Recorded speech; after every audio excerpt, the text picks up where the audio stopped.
میرے بہت پیارے بچوں، نانی آ گئی آپ کے لیے ایک اور نئی کہانی لے کر۔ بچوں، آج کی کہانی سے ہمیں سبق ملتا ہے کہ اللہ کبھی بھی کسی نیکی کو رائیگاں نہیں جانے دیتا، ہمیشہ نیکی کا بدلہ دیتا ہے۔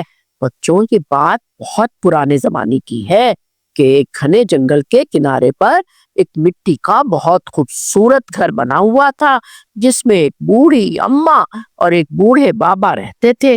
ان کی کوئی اولاد نہیں تھی، لیکن ان کے پاس ایک دودھ دینے والی بکری اور ایک محنتی گدھا تھا۔ دونوں میاں بیوی بہت سادہ زندگی گزار رہے تھے، لیکن دونوں بہت شفیق اور نرم مزاج تھے۔ جنگل کے سارے جانور ان سے بہت محبت کرتے۔ شیر تو اماں کی گود میں آ کر لیٹتا اور سو جاتا۔ ہاتھی ان کے گھر کا پانی بھرتا۔ بابا جی کے ساتھ لکڑیاں کاٹنے میں ہاتھی مدد کرتا۔ ہرن سبز گھاس لا کر بکری کے آگے ڈالتا۔ بندر ان کے لیے تازہ پھل لاتے۔ پرندے ان کے صحن میں صبح صبح گیت گاتے، اور بکری اپنا دودھ لے کر ان کے برتن میں ڈال دیتی۔ اماں اکثر کہتی، ارے ہمارے تو کوئی اولاد نہیں ہے، مگر جنگل کے سارے جانور ہی ہمارے بچے ہیں۔ ایک سال بارش نہیں ہوئی، دریا سوکھ گئے، نالے ندیاں خشک ہو گئی، درخت کے پتے مرجھا گئے، جنگل کے جانور پیاس اور بھوک سے تڑپنے لگے، بکریوں کے تھن خشک ہو گئے، ہرن کمزور ہو گیا، پرندے اڑنے کے قابل ہی نہیں رہے۔ اماں پریشان ہو کر بولی، میاں جی اگر ایسا ہی رہا تو یہ بے زبان ہمارے بچے سب ہمارے سامنے مر جائیں گے۔ میاں صاحب نے گہرا سانس لیا، ہاں ٹھیک کہہ رہی ہو، کچھ نہ کچھ تو کرنا پڑے گا۔ بوڑھے بابا کو یاد آیا کہ جنگل کے پہاڑ کے اندر ایک پرانا کنواں ہے جس میں کبھی بھی پانی خشک نہیں ہوتا، لہذا وہاں جانا چاہیے۔ رستہ بہت کٹھن تھا، کانٹوں سے بھرا ہوا۔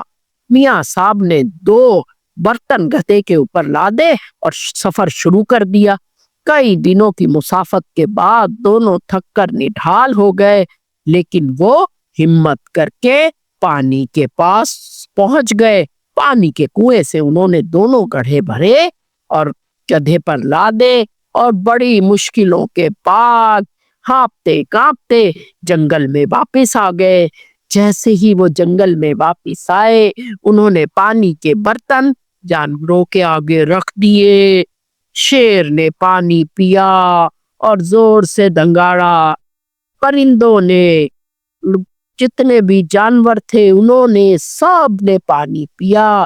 جنگل میں جان آ گئی۔ اماں نے اللہ کا شکر ادا کیا، یا اللہ تو نے ہماری محنت کو کامیاب کر دیا۔ لیکن کہانی یہی ختم نہیں ہوئی۔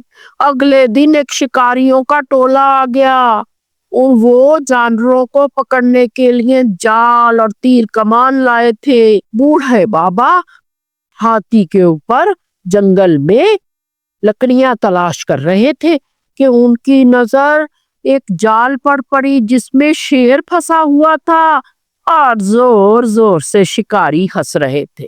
ان کو ایک ترکیب سوجھی۔ انہوں نے ہاتھی سے کہا، ان پر اوپر سے پتھر برساؤ۔ ہاتھی نے ان پر پتھر برسائے، سارے کے سارے شکاری گھبرا گئے۔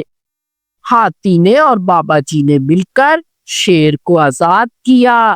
شیر نے بابا جی کا اور ہاتھی کا شکریہ ادا کیا، اور اس طرح بچوں، اماں بھی اور میاں صاحب اور سب جانور ہنسی خوشی اپنی زندگی گزارنے لگے۔ تو بچوں، کیسی لگی میری آج کی کہانی؟ اگر میری آج کی کہانی پسند آئی ہو تو میرے چینل کو سبسکرائب کریں اور ویڈیو کو لائک کریں۔